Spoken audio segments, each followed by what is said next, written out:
বঙ্গবন্ধু কলেজের দুর্নীতিগ্রস্ত অধ্যক্ষ কামরুজ্জামান এবং তার দোসর শিক্ষক কর্মচারীদের পদত্যাগের এক দফা দাবিতে বঙ্গবন্ধু কলেজের সামনে শিক্ষক ও শিক্ষার্থীরা মানববন্ধন করে। অভিযোগের শেষ নাই। দেশ এখন এই দুর্নীতিবাজগুলোকে ধরছে এবং আপনাদের তদন্ত করেন, অনেক কিছু বের হয়ে আসবে। হ্যাঁ, অবৈধভাবে নিয়োগ আছেই, তিনি পালিয়ে গেলেন কেন? তারপরে সচেতন থাকে, তিনি তো পালাতেন না। সচেতন নাই বিধায় তিনি পালিয়েছেন। অনেক অভিযোগ আছে। আমরা শুনি উনি নাকি কোন এমপির আত্মীয় স্বজন হয়, আপনাদের কাছে এই মর্মে কোনো কিছু আছে? হ্যাঁ আছে তো, আসলে যেমন ভাই, ছোট ভাই তিনি, আসাদের ছোট ভাই তিনি, মানে আসাদ এমপি সাহেব আসাদ, হ্যাঁ, তার ছোট ভাই তিনি। ও তার ছোট ভাই রাজনৈতিক প্রভাব ব্যবহার করে এখানে বিভিন্ন ধরনের দুর্নীতি করে। ছাত্র এবং শিক্ষক সবাই একটা দাবি নিয়ে এখানে একত্রিত হয়েছি। এটা হচ্ছে স্লোগানটা সবাই শুনে নিয়ে এবার মুখে মুখে বলা। তার পদত্যাগের দাবিতে আমরা সবাই এক হয়েছি।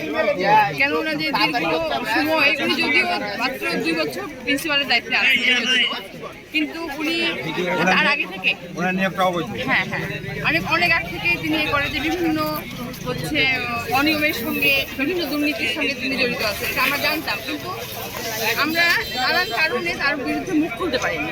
এটা আমি বলি এক নম্বরটা, মানে উনি রাজনৈতিক একটা আছে। তাছাড়া উনি আর একটা জিনিস করতেন কি, একটা টেকনিক, এটা সবারই হয়তো আমি জানি না, সব প্রিন্সিপালদের হয়তো এরকম টেকনিক থাকে যে শিক্ষকদের মধ্যে একটা ডিভাইডেশন তৈরি করা। এক গ্রুপ শিক্ষককে উনি ব্যবহার করতেন সবসময়, আর এক গ্রুপ তখন তাদের উপর দেওয়ার কথা বলতেন। মেয়েরা যারা এখন আমরা এখানে দাঁড়িয়ে আছি সবাই একত্রিত হই, ছেলেরা একত্রিত হই, ছেলেদের ব্যানারের পিছনে চলে যায়। যারা বলতে শুরু করেছে তারা থেমে গেল, তারা পারলো না। আর তারপরে উনি যে নিয়োগটা নিয়েছেন, আমাদের যেটুকু জানা আছে সেই জানার মধ্যে ওনার নিয়োগটা আমাদের কাছে মনে হয়েছে এটা খুব একটা বৈধভাবে হয়নি। কারণ এই 2 বছরে উনি ওনার এমপিও করে নিয়ে আসতে পারেননি। ওনার কিন্তু এমপিও না, নিষেধাজ্ঞা মন্ত্রণালয়ের নিষেধাজ্ঞা আছে, নিষেধাজ্ঞার নিষেধাজ্ঞা আছে, কাগজপত্র সব আছে আমাদের। হ্যাঁ, নিষেধাজ্ঞার পরে উনি নিয়োগ নিয়েছেন, এটা আমরা জানি। এগুলো তদন্ত করে দেখা দরকার। আমরা উদ্বোধন কর্তৃপক্ষ যারা এটার সঙ্গে যারা এই তদন্ত করতে পারেন তাদের কাছে আমাদের আবেদন থাকলো, আমাদের কলেজের সার্বিক আর্থিক বিষয়টা এবং আমাদের নিয়োগ সংক্রান্ত বিষয়টা সব কিছু বিষয় নিয়ে যেন তদন্ত হয় এবং সঠিক তথ্য যেন বের হয়ে আসে, এটাই আমরা প্রত্যাশা। আপনারা বলতে চাচ্ছেন ওনার নিয়োগে কিছু জালিয়াতি করেছে? সমস্যা আছে। আচ্ছা, এই নিয়োগগুলো যে আপনাদের টিচার অনেকগুলো 63 না 76 জন টিচার নিয়োগ দেওয়া হয়েছে এবং অনেক সাবজেক্টের অনুমোদন এখনো হয় নাই, এই টিচারগুলোকে নিয়োগ দিচ্ছে, তাহলে বেতন কিভাবে যাইছে? এগুলো সব শিক্ষককে এখন তারা নিয়ে আসতে পারেনি, মানে এখন প্রকাশ্যে আমাদের কলেজে তারা আসতে পারেনি। আমরা যখন জাতীয়করণের কাজে আমরা আমাদের রিপোর্ট পাঠাতে হচ্ছে, তখন আমরা দেখছি আমাদের 129 জন শিক্ষক কর্মচারী থাকার কথা, কিন্তু উনি পাঠিয়েছেন 170 জনের, 68 বা 70 জনের মতো শিক্ষক কর্মচারী। তার মানে এতগুলো বেড়ে গেছে। এগুলোর কাগজ কিন্তু তিনি রেডিও করতে পারেননি, কারণ না উনি প্রিন্সিপাল হলেও নিয়োগ দেওয়ার জন্য উনি বৈধতা ওনার ছিল না। উনি আগের প্রিন্সিপালের হলেও সিগনেচার জাল করেই তিনি নিয়োগগুলো দেওয়ার চেষ্টা করেছেন। এখানে আমরা দেখছি বলছেন এবং প্রিন্সিপালের নিয়োগটা অবৈধ এবং বলছে আগের প্রিন্সিপাল যে নুরুল ইসলাম ছিল ওনার স্বাক্ষর জাল করে নাকি উনি নিয়োগ দিয়েছেন।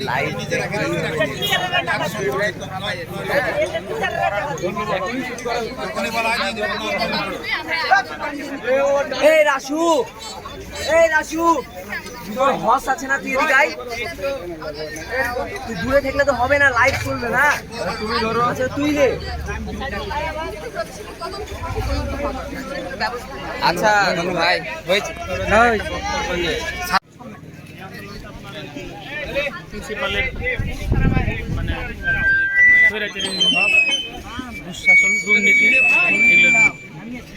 দুর্নীতির বিরুদ্ধে তিনি দুর্নীতি করেছেন। এই জন্য ছাত্র আর শিক্ষকরা মিলে সবাই মিলে আন্দোলন করেছে। ধন্যবাদ আপনাকে ভাই। আমারও একই কথা, যে প্রিন্সিপাল স্যারের দুর্নীতির জন্য এবং তার পদত্যাগের জন্য আমরা আন্দোলন করছি। প্রিন্সিপাল কি ধরনের দুর্নীতির তথ্য আপনাদের কাছে আছে? দুর্নীতির তথ্য বলতে গেলে আমরা অর্থনৈতিকভাবে বেশি দেখতে পাই, মানে টিউশন ফি পেয়েছিল এই ধরনের কোনো আছে? টিউশন ফিটা আমাদের সঠিকভাবে আমরা পাই না। এবং আমাদের কাছে কিছু তথ্য আছে যেগুলো আমরা শুনেছি যে আপনাদের এখানে অনেকগুলো শিক্ষক নিয়োগ দিয়েছে অনার্স লেভেলে এবং ওই সাবজেক্টের অনুমোদন নাই এবং তাদের কাছে মোটা অঙ্কের আর্থিক লেনদেন হয়েছে, সেক্ষেত্রে আপনাদের এ সম্পর্কে কোনো অভিযোগ আছে নাকি? হ্যাঁ, এমনটি হয়েছে এবং এটার মধ্যে আমাদের অভিযোগ আছে। এবং ওই শিক্ষকরা তো আমার প্রতিষ্ঠান থেকে বেতন দেওয়ার কথা, তারা কিন্তু বেতন পায় না, এরকম মর্মেও আছে। এবং তাদের বেতন স্কেল কত? কোনো দিকে আগানোর চেষ্টা করবো না। এই শিক্ষকরা এই রোদের ভিতর দাঁড়িয়ে থেকে তাদের দাবি দেওয়া পূরণের চেষ্টা করছে। তারা এক দফা দাবি করছে, অধ্যক্ষ কামরুজ্জামান এবং তার সাথে অবসান চাই এবং রাজনীতিমুক্ত শিক্ষাঙ্গনে তারা 1 2 3 4 বেশিরভাগই লড়াই করে বাঁচতে চাই, লড়াই চাই, লড়াই করে বাঁচতে চাই। 1 2 3 4 ছাত্রদের তুলে নিই টোটাল।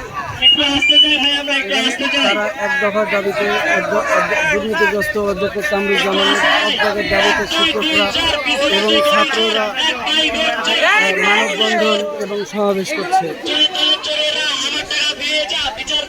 তারা সারিবদ্ধভাবে নিয়মতান্ত্রিকভাবে পদত্যাগ দাবি করে।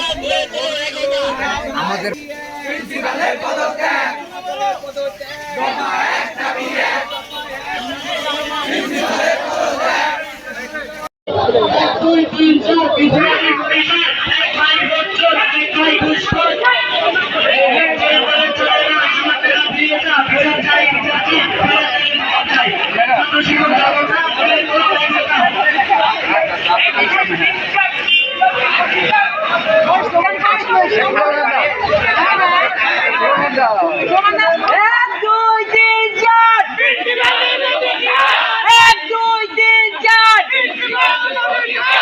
লড়াই লড়াই লড়াই চাই, লড়াই লড়াই লড়াই চাই।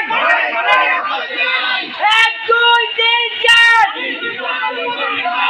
1 2 3 4 প্রিয় দর্শকবৃন্দ, আপনারা দেখতে পাচ্ছেন ইতিমধ্যে সারা দেশে বঙ্গবন্ধু কলেজের শিক্ষকের লড়াই লড়াই লড়াই চাই। পদত্যাগের দাবিতে এখানে বিশাল মানববন্ধন র্যালি শুরু হয়েছে। হাজার হাজার ছাত্র শিক্ষক মিলে সরাসরি আপনারা দেখতে পাচ্ছেন। 1 2 3 4 লড়াই লড়াই লড়াই চাই।